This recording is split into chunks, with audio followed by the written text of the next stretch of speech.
सबसे पहले आप सबका मेरा नमस्कार असर को भी और लफ्ज़ों से परे टीम को भी। तो कविता शुरू करने से पहले मैं एक शायर होना चाहूँगा।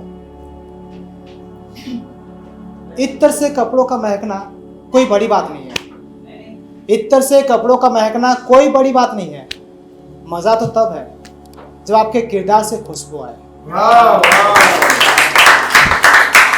तो मेरी कविता नारी के ऊपर है। कविता का नाम है मुझे गर्व है कि मैं नारी हूँ। और ये एक लड़की बयां कर रही है। नन्हे नन्हे पैरों से मैं दुनिया में आई, नन्हे नन्हे पैरों से मैं दुनिया में आई, माँ की सहेली बनी और पापा की परछाई। घर में किसी ने लक्ष्मी माना, किसी ने देवी की मूरत। घर में किसी ने लक्ष्मी माना, किसी ने देवी की मूरत। देखकर सब खुश हो जाते मेरी भोली सी सूरत। मैंने धीरे धीरे दुनिया की रीति रिवाजों को जाना, मैंने धीरे धीरे दुनिया की रीति रिवाजों को जाना।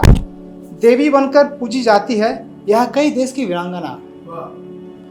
और जाना रिश्तों के बारे में जिन्हें नारी निभाती है। नारी का है ऊंचा दर्जा, हर जगह वो सम्मान पाती है। हर क्षेत्र में होता है नारी का स्वागत, हर क्षेत्र में होता है नारी का स्वागत। वाद विचार नहीं होता है, नारी के नाम से तो गली मोहल्ला भी जाना जाता है।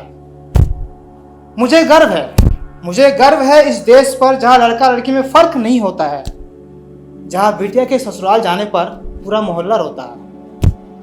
मेरा हौसला बुलंद है कि मैं सबकी प्यारी हूँ, मेरा हौसला बुलंद है कि मैं सबकी प्यारी हूँ। हाँ, मुझे गर्व है कि मैं एक नारी हूँ।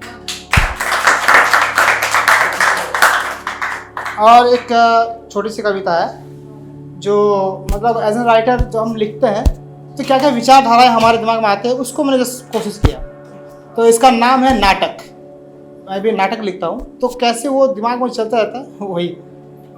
तो कई दिनों तक ना कुछ खाया था ना कुछ पिया था, कई दिनों तक ना कुछ खाया था ना कुछ पिया था, बस अपने लफ्ज़ों को अंजाम दिया था। तभी मेरे अंदर चल रहे आग को कागज में लिख कर बुझाया था। कई दिनों तक काल्पनिक जगत में ही सोया था, उछल कूद करते अपने भीतर शब्दों को वाक्य में एक एक मोती जैसे पिरोया था। तभी जाकर एक एक चरित्र को सजाया था।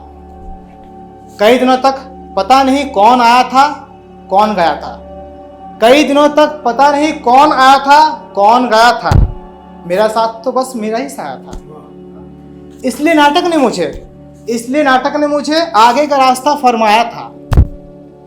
कई दिनों बाद कुछ समझ नहीं पाया था, लिखता रुकता ना जाने ये कैसी मोड़ पर नाटक ने उलझाया था। कई दिनों बाद कुछ समझ नहीं पाया था, लिखता रुकता ना जाने ये नाटक ने किस मोड़ पर मुझे उलझाया था।